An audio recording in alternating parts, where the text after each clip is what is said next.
Hello friends, آج ہم بات کرتے ہیں اپنے پاکستان کے بارے میں۔ انگریزوں نے ہندوستان سے رخصت ہوتے وقت اسے بھارت، مغربی پاکستان اور مشرقی پاکستان میں تقسیم کر دیا تھا۔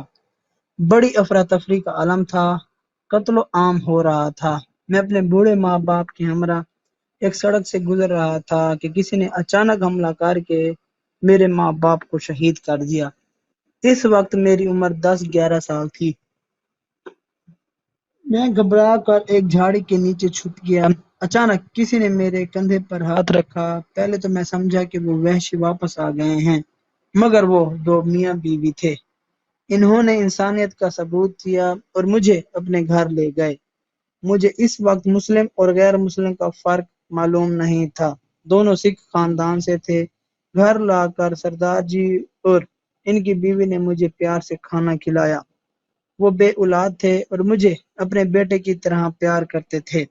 جب حالات بہتر ہوئے تو مجھے اسکول میں داخل کروا دیا گیا۔ میں 4 سال تک وہیں رہا۔ مجھے پاکستان جانے کا بہت شوق تھا۔ میرے والدین اکثر ذکر کرتے تھے کہ ہم لوگ آزاد ملک پاکستان جائیں گے۔ ایک رات ہلکی ہلکی بارش ہو رہی تھی۔ پاکستان آنے کے شوق میں اپنے موسنوں کو چھوڑ کر نہ چاہتے ہوئے بھی وہاں سے بھاگ کھڑا ہوا۔ سڑک پر ایک فوجی ٹرک جا رہا تھا۔ انہوں نے مجھے لاوارث سمجھ کر ٹرک میں بٹھا لیا اور میرے کہنے پر وہ مجھے پاکستان کی سرحد پر چھوڑ گئے۔ میں بری طرح رو رہا تھا۔ رات کے اندھیرے میں سرحد سے گزر کر ایک گاؤں میں آ گیا، جہاں ایک بوڑھی عورت نے ترس کھا کر مجھے اپنے گھر پناہ دے دی۔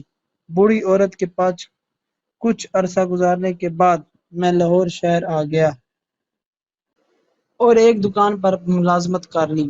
اس دکان میں ملازمت کرتے ہوئے مجھے کئی سال گزر گئے۔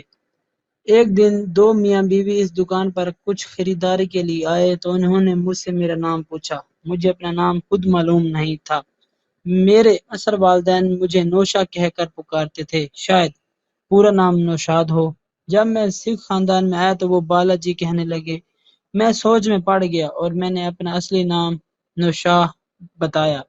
بوڑھی عورت مجھے غور سے دیکھ رہی تھی۔ اس نے اپنے میاں کے کان میں کچھ کہا۔ ایسے معلوم ہوتا تھا کہ وہ مجھے پہچاننے کی کوشش کر رہے تھے، مگر میں انہیں پہچان نہیں پا رہا تھا۔ آخر بوڑھی عورت نے کہا، تم بالا جی تو نہیں ہو؟ میں بالا جی کا نام سن کر ڈر گیا۔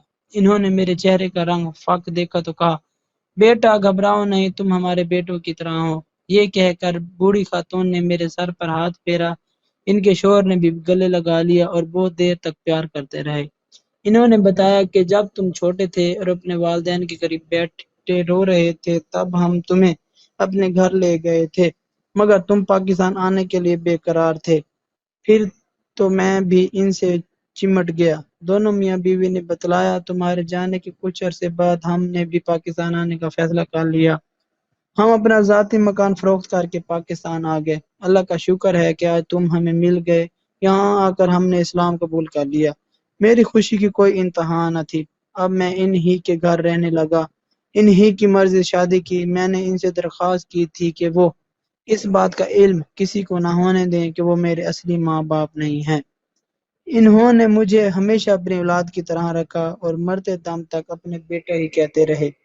میں ان کے احسانات کو کبھی بھی نہیں بھلا سکتا۔ بچے بڑے ہو گئے۔ آخر ایک دن میں نے اپنے بچوں کو حقیقت بتا دی۔